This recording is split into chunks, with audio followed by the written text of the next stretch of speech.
اور وہ اس کے بعد اپنی پتیلی لے کر جنگل میں غائب ہو جاتا تھا۔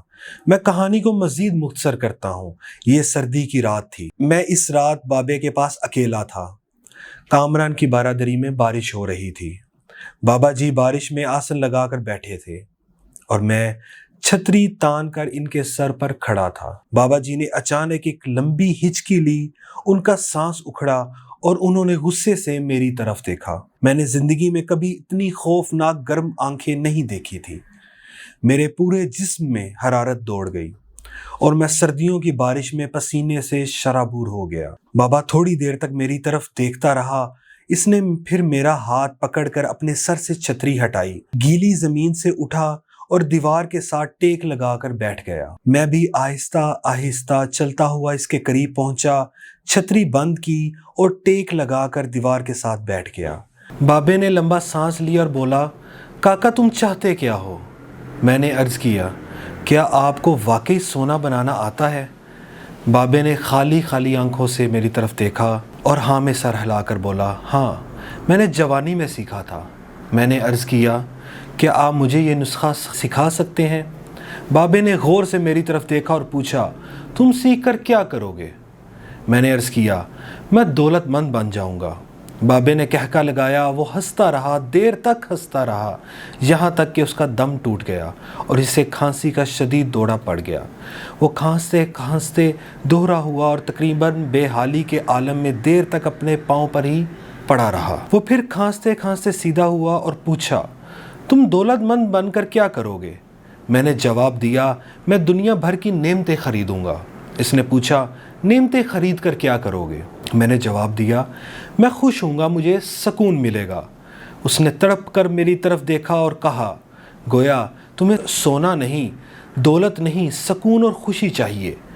میں خاموشی سے اس کی طرف دیکھتا رہا۔ اس نے مجھے جھنجھوڑا اور پوچھا، کیا تم دراصل سکون اور خوشی کی تلاش میں ہو؟ میں اس وقت نوجوان تھا اور دنیا کے ہر نوجوان کی طرح دولت کو خوشی اور سکون سے زیادہ اہمیت دیتا تھا، مگر بابے نے مجھے کنفیوز کر دیا تھا۔ میں نے اسی کنفیوژن میں ہاں میں سر ہلا دیا۔ بابے نے ایک اور لمبا کہکا لگایا اور اس کہکے کا اختتام بھی کھانسی پر ہوا۔ وہ دم سنبھالتے ہوئے بولا، کاکا میں تمہیں سونے کی بجائے انسان کو بندہ بنانے کا طریقہ کیوں نہ سکھا دوں؟ میں تمہیں دولت مند کی بجائے پرسکون اور خوش رہنے کا گر کیوں نہ سکھا دوں؟ میں خاموشی سے اس کی طرف دیکھتا رہا۔ وہ بولا، انسان کو خواہشیں جب تک اس کے وجود اور اس کی عمر سے لمبی رہتی ہیں، وہ اس وقت تک انسان رہتا ہے۔ تم اپنی خواہشوں کو اپنی عمر اور اپنے وجود سے چھوٹا کر لو، تم خوشی بھی پا جاؤ گے اور سکون بھی، اور جب خوشی اور سکون پا جاؤ تو تم انسان سے بندے بن جاؤ گے۔ مجھے بابے کی بات سمجھ نہ آئی۔ بابے نے میرے چہرے پر لکھی تشکیک پڑھ لی۔ وہ بولا، تم قرآن مجید میں پڑھو، اللہ تعالیٰ خواہشوں میں لتھڑے ان لوگوں کو انسان کہتا ہے اور اپنی محبت میں رنگے خواہشوں سے آزاد لوگوں کو بندہ۔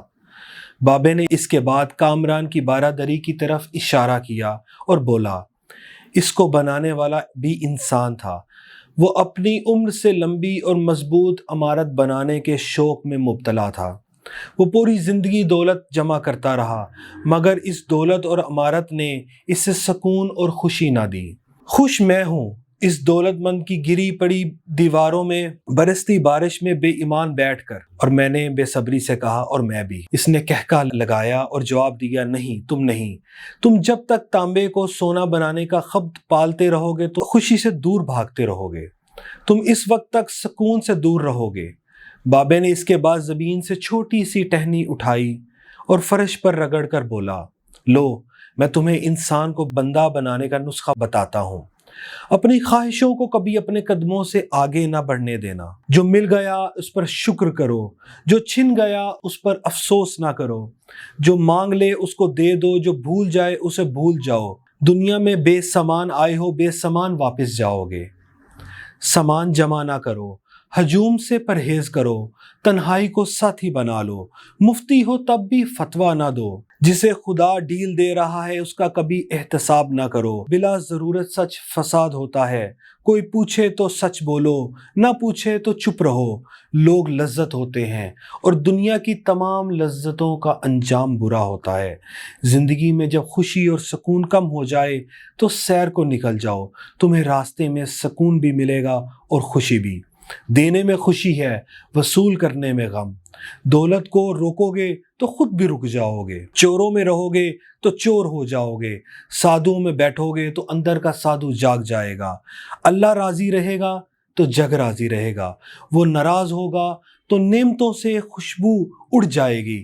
تم جب عزیزوں، رشتہ داروں اور دوستوں سے چڑنے لگو تو جان لو اللہ تم سے ناراض ہے، اور جب تم اپنے دل میں دشمنوں کے لیے رحم محسوس کرنے لگو تو سمجھ لو تمہارا خالق تم سے راضی ہے، اور ہجرت کرنے والا کبھی گھاٹے میں نہیں رہتا۔ بابے نے ایک لمبی سانس لی، اس نے میری چھتری کھولی، میرے سر پر رکھی اور فرمایا، جاؤ، تم پر رحمتوں کی یہ چھتری آخری سانس تک بنی رہے۔ بس ایک چیز کا دھیان رکھنا، کسی کو خود نہ چھوڑنا، دوسرے کو فیصلے کا موقع دینا۔ یہ اللہ کی سنت ہے، اللہ کبھی اپنی مخلوق کو تنہا نہیں چھوڑتا، مخلوق اللہ کو چھوڑتی ہے۔ اور دھیان رکھنا، جو جا رہا ہے اسے جانے دو، مگر جو واپس آ رہا ہے اس پر کبھی اپنا دروازہ بند نہ کرنا، یہ بھی اللہ کی عادت ہے۔ اللہ واپس آنے والے کے لیے ہمیشہ اپنا دروازہ کھلا رکھتا ہے۔ تم یہ کرتے رہنا، تمہارے دروازے پر میلہ لگا رہے گا۔ میں واپس آ گیا اور پھر کامران کی بارادری نہ گیا، کیونکہ مجھے انسان سے بندہ بننے کا نسخہ مل گیا تھا۔ جناب، یہ تھی آج کی تحریر۔ اس ایک مختصر سی تحریر نے میری زندگی کے اندر بہت اہم کردار ادا کیا ہے۔ میں جب بھی کسی مشکل کے اندر ہوتا ہوں یا مجھے کسی قسم کی ڈپریشن کا، مجھے انزائٹی کا سامنا کرنا پڑتا ہے، تو میں اس تحریر کو پڑھتا ہوں تو مجھے اس سے مطلوبہ نتائج، جو میرا کویسچن ہوتا ہے اپنی ذات سے، اپنے خالق سے، وہ مجھے مل جاتا ہے، اور میں وقتاً فوقتاً اس تحریر کو پڑھتا رہتا ہوں۔ میری آپ سے بھی درخواست ہے، اس تحریر کو سنیں، اپنے دوستوں سے شیئر کریں اور خود بھی اس کو پڑھنے کی کوشش کریں۔ اللہ ہم سب کا حامی و ناصر ہو۔ اللہ حافظ۔